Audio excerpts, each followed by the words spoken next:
The suicide rate in the veteran population is almost double our civilian counterparts, right? And while we're curious about the why, we're more passionate about the how, right? How do we solve this problem?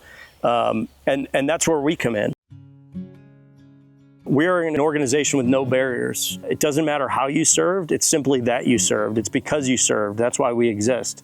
And so if you go onto our website, there's no boxes that you need to check to say combat deployed, combat veteran, Purple Heart, a member of this unit, a member of this campaign, whatever the case may be. If you raise your right hand, you wore the cloth of the nation, there's a place for you, right, to come find community. And community, we believe, is the antidote to a lot of the things that ail the veteran space. Enter Patrol Base Abbate, no barriers to entry. If you served and you raised your right hand, we've got a spot for you. We get veterans in community really by 2 points of contact. Number one is you served. Everybody that comes through here served. And number two is you share a common interest, right? Whether you're interested in books and literature or working out or jujitsu or hunting, fly fishing, running, whatever it is you're interested in, there's a group of veterans who are also interested in that thing. And that's the perfect recipe to start building that community. The path towards suicidality is a well-worn, well-understood path. The antidote to that is pulling you into community, especially community where you can share a passion. Whatever you're interested in, we create these programs around it, and we call it our Return to Base program. Every day, the Return to Base program has 4 elements to it. Morning wellness, typically in the form of yoga and meditation. Obviously, you're going to engage in whatever your club's activity is. So fly fishing goes out on the Thompson River and does fly fishing. All ability groups will pair you up with somebody who's experienced or a professional guide to get you on. Hunt club, same thing. Experience level doesn't matter. Book club shows up. They've been reading a book for the last 3 months and they're going to discuss it. A lot of times we bring the author out to help facilitate that discussion. There's a service project aspect to every program. Sometimes that's broken up over 4 days. Sometimes that's one full afternoon dedicated to that. We have 60 acres up here. Sometimes that's fire mitigation and trail clearing up here.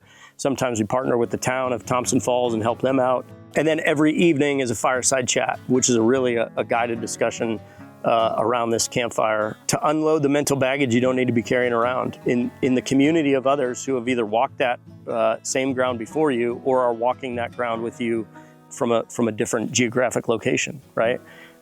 And the 3 things that I ask of the participants is you need to be open, honest, and vulnerable. We talk about this being inside of friendly lines. What inside of friendly lines means to someone who has served in the ground forces is we are surrounded by security, and it exists so that I can drop my body armor. It exists so that I can come inside and rest and refit. I can eat. I can be in the community of other people. I can offload the challenges that I had on the last mission, and then I can prep for the next mission, right? And when I emerge, I'm ready to execute that next mission. What really surprised me was the fact that some of the campfire questions were very thought-provoking, and it gave me the opportunity to express some feelings that I really hadn't done in a group like this.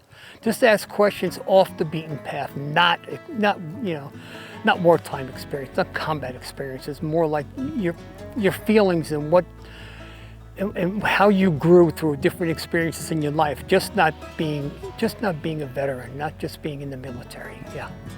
I was kind of in a bit of a mixed spot where doing fairly okay, but there was just something that I had been missing for a while since I came back from a deployment, and having all that camaraderie and then kind of missing out on it since we got back. It was just a little bit different for me, and I just knew that there's a little bit of something missing. So being here and getting to just sit around, whether that was in the woods or around the fire, and just have this immediate sense of community, and it just was so easy to feel like I belonged here.